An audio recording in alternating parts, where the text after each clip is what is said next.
Olá, o Depois da Aula de hoje vai falar sobre reflexões acerca dos temas contemporâneos que permeiam a complexidade do ser humano, com foco nas seguintes abordagens: talento nas profissões e judicialização das questões.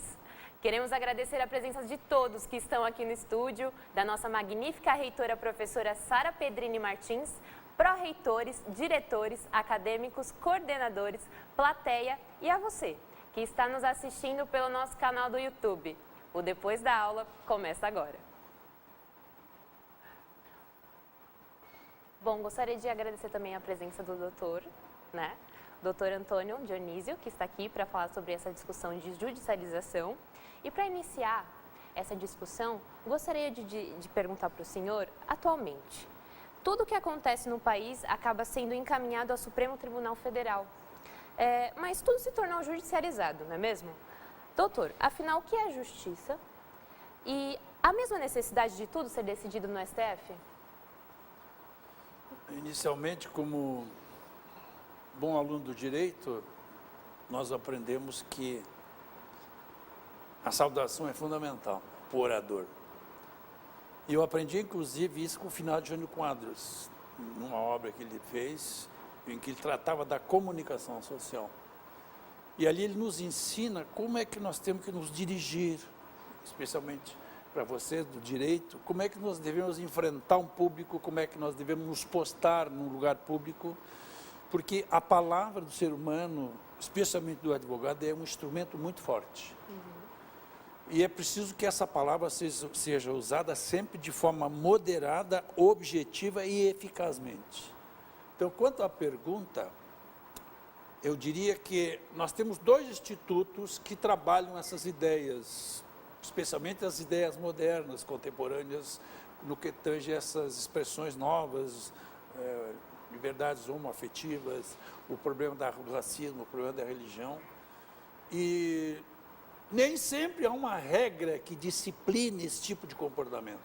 E aí fica a sociedade à mercê de uma destinação da sua explicação. Como é que eu vou explicar como é que nós vamos regular o problema das relações homoafetivas se não há um regramento para isso? O regramento que nós conhecemos é o antigo, só pode casar homem e mulher, só pode adotar homem e mulher, etc.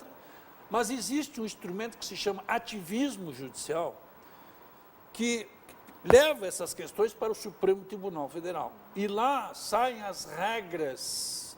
Tanto que, a partir dessas regras, hoje um homem pode casar com outro homem, a mulher pode casar com outra mulher, um casal do mesmo sexo pode adotar uma criança. Num caso do inventário pós-morte, evidentemente que, se tiver bens, o casal, homem com homem, mulher com mulher, terá o direito à partilha desses bens. Enfim, isso se resolve não através da judicialização, mas através de um ativismo judicial. Essa questão chega no Supremo, ou através de uma DIN, ou através de uma questão levantada pelo próprio Poder Legislativo, e o STF, então, vai decidir. Por que é ele que decide? Porque ele é o guardião da Constituição. E o que é a Constituição? A Constituição é o livro maior, o livro sagrado de todos nós, especialmente os alunos do direito. Lá é que estão todas as regras que devem ser seguidas numa sociedade politicamente organizada. Então, quando chegam essas questões no Supremo, saem dali regras. Por que saem regras? Porque pelo ativismo se criam essas regras. Na judicialização já há uma regra. E ela é instaurada, vamos dizer assim, para exatamente fazer com que se cumpra aquela regra já pré-determinada. Essa é a diferença. Então, por que tudo vai para o Supremo? Nem tudo vai para o Supremo. Não necessariamente.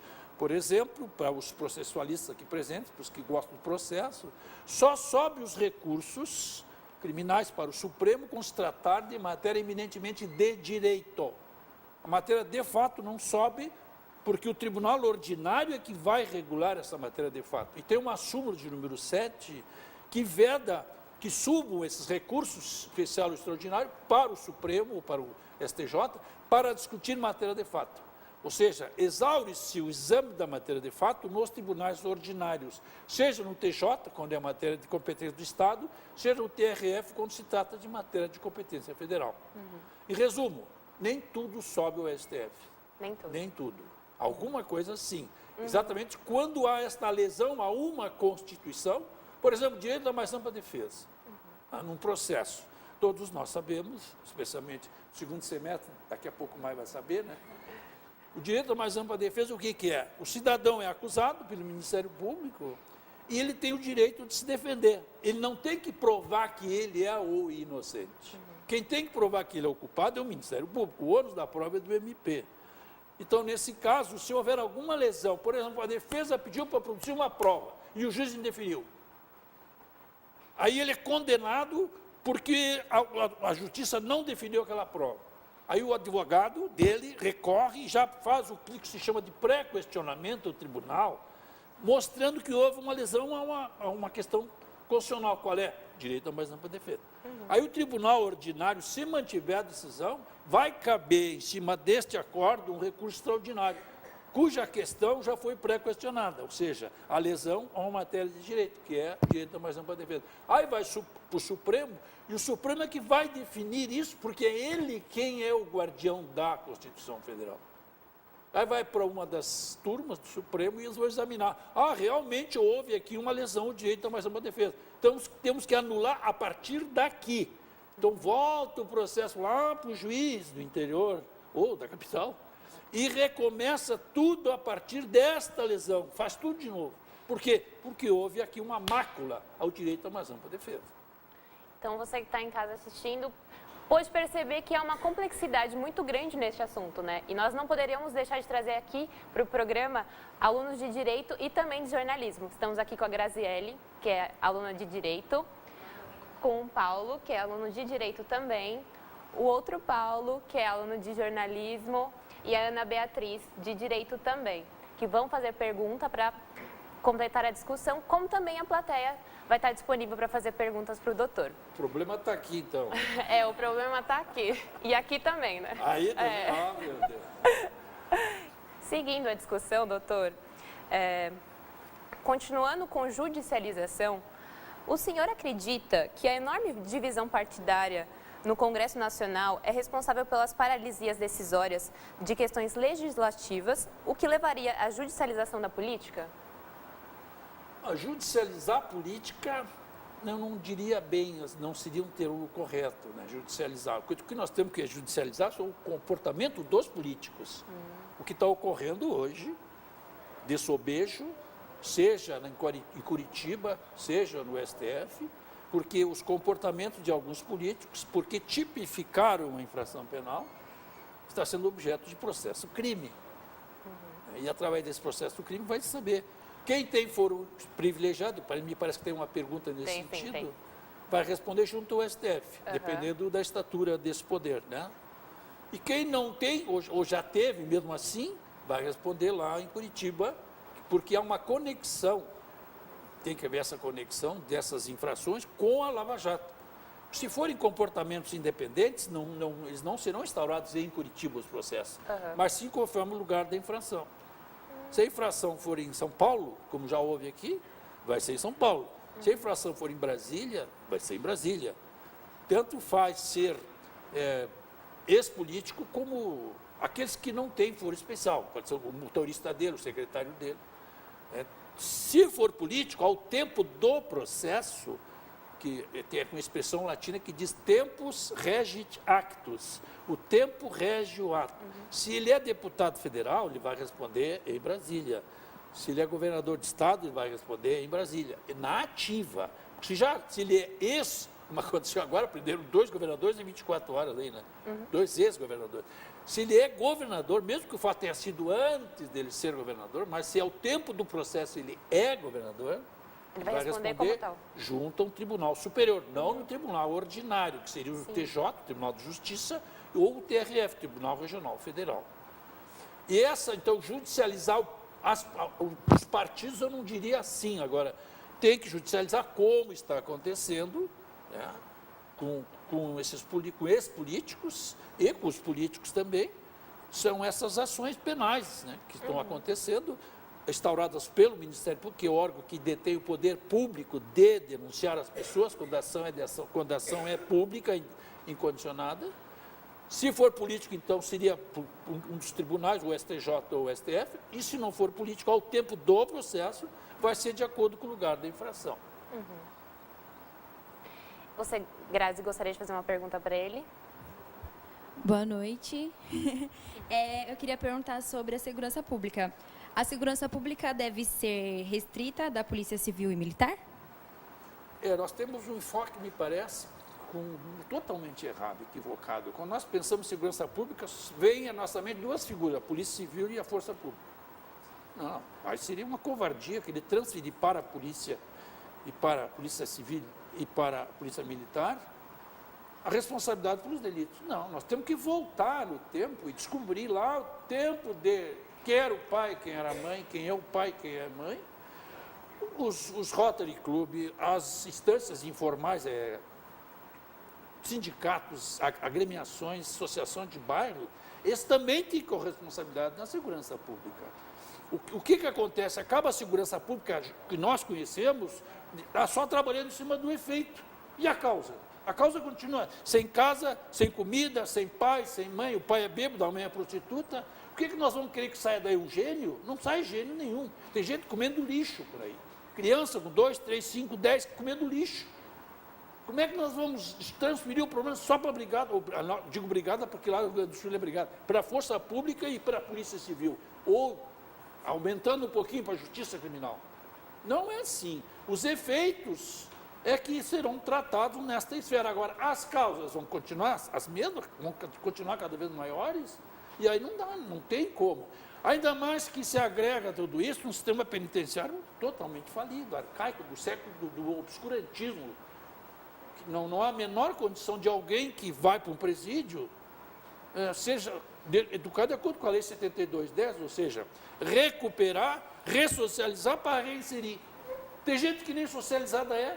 Como é que vai ser ressocializado alguém que nunca foi socializado?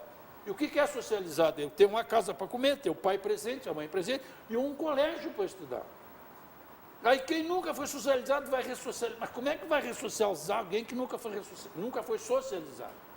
Então, uma vez que, quando saiu da cadeia, o bandido da luz vermelha, já faz algum tempo, vocês nem eram nascidos, a maioria nem era nascida. Perguntaram para ele qual era o desejo dele, né? Ele queria ganhar um 5 Chambord 3 andorinha. Sabe que ano ele disse isso? 1989. Sabe em que ano o 5 andorinha esse deixou de existir? Em 1961. Então a gente pergunta, vem cá, eles são socializados ou ressocializados? Para que época? Para o século 30? Porque para o século atual não há uma contemporaneidade de socialização ou ressocialização. Eles saem no outro mundo e saem de lá pensando em coisas que aconteceram há 30 anos. Só que hoje é a sociedade, os jovens que eu digo, né? A velocidade com que as coisas acontecem com esses equipamentos moderníssimos, descobre até quem foi o avô, da avó, do Badanha, descobre tudo, é só ligar ali, está tudo ali na secretaria. Ou como eles dizem, na inteligência. Logo, eu não devo pensar, e acho que nem devemos respeitar isso até, mas eu não devo pensar que a culpa é exclusivamente da Polícia Civil e ou da Força Pública. Mais gente tem que colaborar para que essas coisas mudem. É uma série de fatores, né? Sim, tem que fazer uma força-tarefa, né? Uhum. Tipo Lava Jato, mas com alcance social. Uhum. Que são degraus que possa lá atrás, né? Uhum. desde que nasce a criança, já o Estado presente. O Estado tem que estar presente. Tem até uma frase, o Estado ao seu lado. O Estado tem que estar do nosso lado sempre, desde o nascedor. Na Europa, tem países lá que o Estado é que educa. O Estado é que dá tudo para a criança ser um bom cidadão. Agora, aqui é difícil, né? É difícil. Educação, alimentação, o pai, mãe, o exemplo existe. Quer dizer, a criança está em casa, olha para o pai está bebendo cachaça. Aí o pai sai, a criança está em casa, a mãe recebe lá um amiguinho e vai transar. E a criança está ali vendo tudo isso. Como é que fica depois na cabeça dessa criança? Não tem como. E aí vem os problemas, né? Fica, o que aconteceu? Como é que esse cidadão fez isso? Volta no tempo. É como eu costumo dizer, é muito fácil um advogado fazer defesa hoje no crime. É só ir lá atrás e ver quem foi esse cidadão, onde é que ele morou, onde é que ele estudou, o que ele comeu naquela época, para justificar, porque o que está havendo agora é uma reação, uma espécie até de vingança, aquilo que aconteceu com ele lá atrás. Como se fosse uma Freud explosão, que eu diga, né? o ídio, o superego e o ego. O que é o ídio? O ídio é esse componente que nós temos de instintos. Se não houver aqui um fiscal na cabeça, esses instintos saem e vão normatizar o comportamento desse cidadão, desse agente, dessa criança, desse jovem, etc. O ser humano é muito complexo, né? Uma série de fatores complexo. Que É só olhar influenciam essas novelas de hoje aí. Eles fazem coisinha nessas novelas, às 8 da noite, né? Crianças assistindo. Seguindo aqui as perguntas que temos, qual o papel do judiciário em questões político-religiosas, como aborto, casamento, homossexual? Isso deveria ser resolvido no legislativo? É que nem sempre o legislativo chega a tempo e a hora para resolver. Só que precisa ter uma solução. Porque até que vá para o legislativo, tem gente que é analfabeto, aquele cidadão, teve um lá que teve que fazer um teste no cartório para ver se ele teve que colar a assinatura dele, porque senão ele não podia tomar posse. Essas pessoas é que vão, sei lá quando, criar um projeto de lei para normatizar essas relações. Eu falei antes em ativismo judicial. Pois no Supremo é que essas questões vão cair, como exemplo que eu dei das relações homoafetivas. Como não tem regra, e esse é o pressuposto básico do ativismo judicial, ativismo, vai fazer com que o Supremo crie uma regra. E como já criou várias regras, né?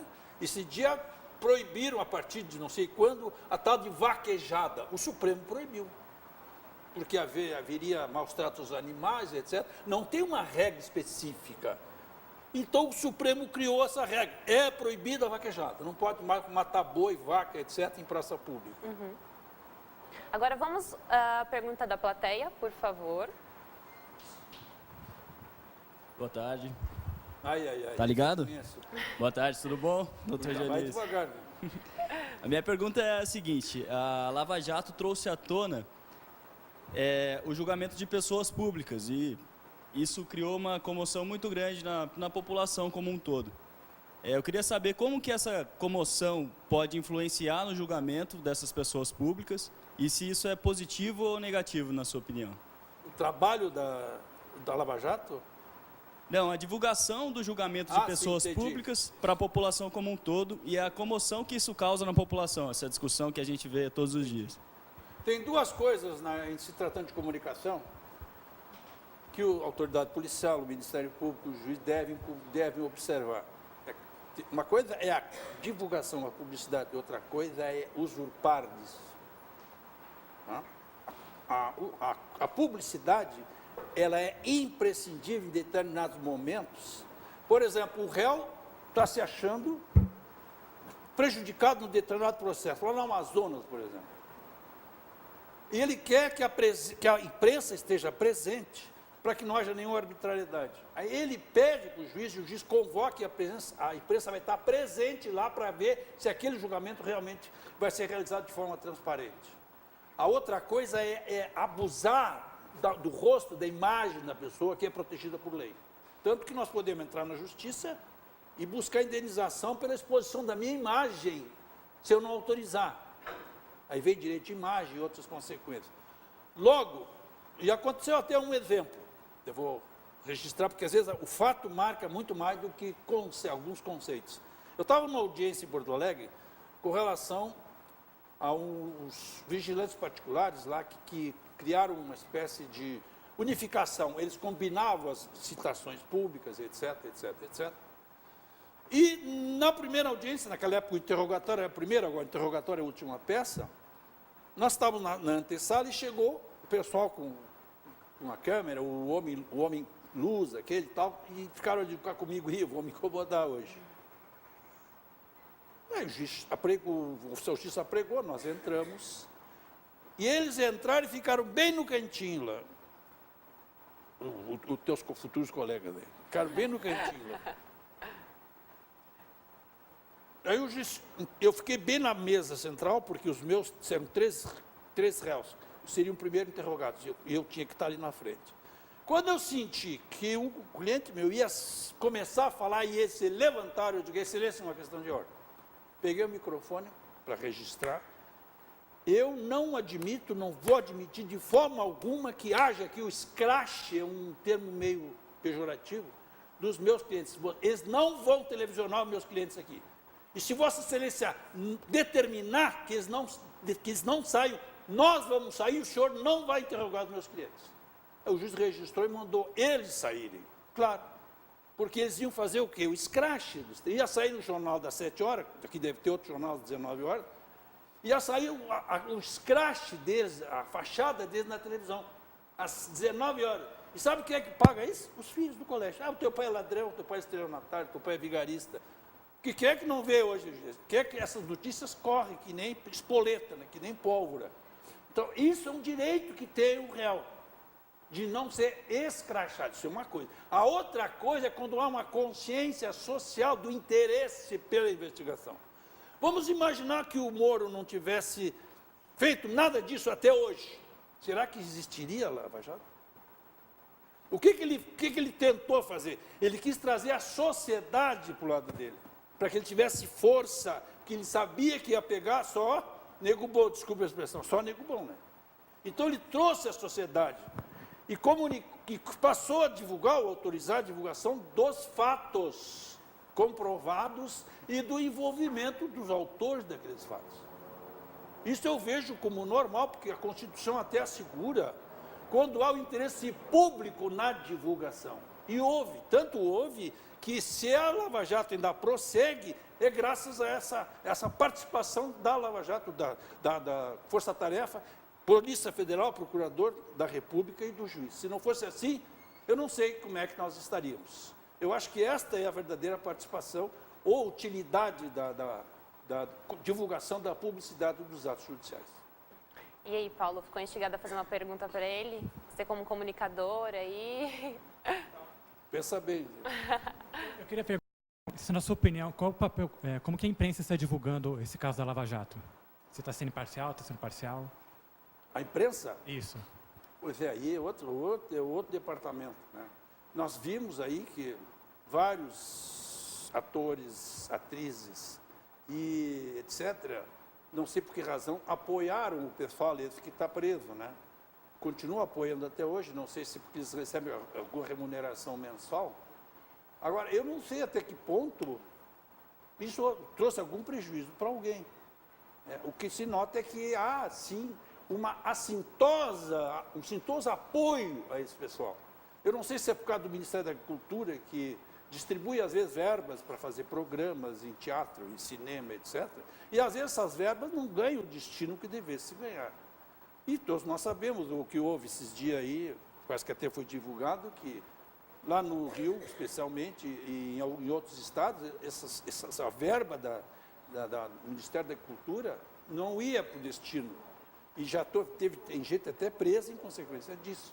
Agora, com essa confusão que deu lá no Rio de Janeiro, por trás disso também tem alguma coisa com a cultura, em função lá existe uma concentração de atores, atrizes, cantores, etc. E eles, não sei se por uma questão política ou outra, eles estão sempre a favor dessa turma, né, do laissez-faire, laissez-passer, deixa fazer, deixa passar, etc, etc. Eu acho que eles não têm uma verticalidade que devesse ter. E deveriam ter por obrigação, porque afinal eles são pessoas importantes, né? Estão no vídeo quase todos os dias. Eles dão autógrafo, tiram fotografia, o Face na hora do sol, etc. Né? Faz o selfie, etc. E está ali, o fulano do lado do Chico Anísio, do Chico Buarque. Está ali, quantas vezes já se viu isso? Essa é a minha opinião. Eu acho que eles deveriam ter um pouquinho mais de sensibilidade e ter um comportamento mais vertical e mais favorável à sociedade, no geral. E mostrar de uma forma, até nas letras, como foi o Renato Russo, né? Que país é esse? Eles deveriam mostrar que país é esse, porque eles têm esse poder de comunicação com o povo. E estão fazendo isso? Eu acho que não. Renato Russo faz realmente muita falta. Na sua opinião, você acha que há um desequilíbrio entre os 3 poderes no Brasil? Há, especialmente no campo cultural. Cultural. Por quê? Em função, infelizmente, as pessoas votam em que eles querem. Né? Não existe um requisito mínimo. Para qualquer atividade no Brasil, hoje se exige no mínimo 2º grau, não é isso? Sim. E por que para os políticos não se exige, o candidato a político não se exige o 2º grau? Por que eles não criam? Porque eles não têm interesse em criar. Como eu disse, um deles teve que fazer exercício no cartório para escrever o nome dele para ser nomeado deputado federal. Ou seja, Daí que vem o problema todo da legislatura, da lei que eles vão fazer. E vem outros interesses por fora, né, a interferir até na vontade desse político, como está, acho que exaustivamente demonstrado. O que aconteceu em Brasília, o que está acontecendo até hoje em Brasília. O problema dos decretos, das emendas parlamentares que costumam uma fortuna para favorecer bancos, etc, etc. Então, às vezes, nós temos que ter uma defasagem dupla. Defasagem moral e defasagem cultural. Por isso, o desnível do poder executivo, do judiciário, em relação ao poder legislativo. Porque no poder legislativo, qualquer um entra. No executivo, não, tem que fazer um concurso. E no judiciário, mais difícil, tem que fazer outro concurso. Para ser deputado federal, não precisa fazer concurso nenhum, não se exige absolutamente nada. Eu acho que daí é que nasce o problema. E o Rousseau deve ter se revirado várias vezes no caso, porque ele que criou os problemas dos 3 poderes, né? E para finalizar essa discussão, o senhor acredita que poderia haver uma reforma? Política, sim.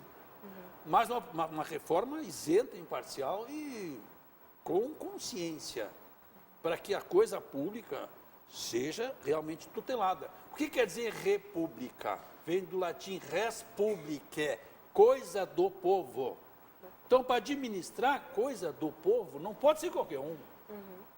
Então, eles deveria haver um crivo, os partidos deveriam ser muito mais eletivos, muito mais, vamos dizer assim, com uma cultura suficiente para entender o que presta. Separar o joio do trigo, em outras palavras. Para que nós tenhamos políticos lá verticais, né? Que realmente saibam fazer leis, etc. E vez por outra, não raro, existe um ADIM. O que é ADIM? Ação direta de inconstitucionalidade. Porque tem uma lei que foi mal feita, lei municipal, lei estadual, lei federal, e que tem que ser reexaminada pelo Supremo, porque não pode haver lei que infrinja dispositivos da lei federal, no caso, Código de Processo Civil, Código de Processo Penal, como não pode haver lei também que infira um dos direitos que está lá na Carta Magna, na Constituição Federal. Olha, doutor, muito obrigada pela participação de hoje. Acredito que as questões de judicialização foram sanadas. Agora, o programa Depois da Aula fica por aqui. Eu quero agradecer a participação de todos aqui no estúdio, de você que nos acompanha pelo YouTube. Muito obrigada, professor Dr. Antônio Dionísio Lopes, pela participação e até o próximo programa.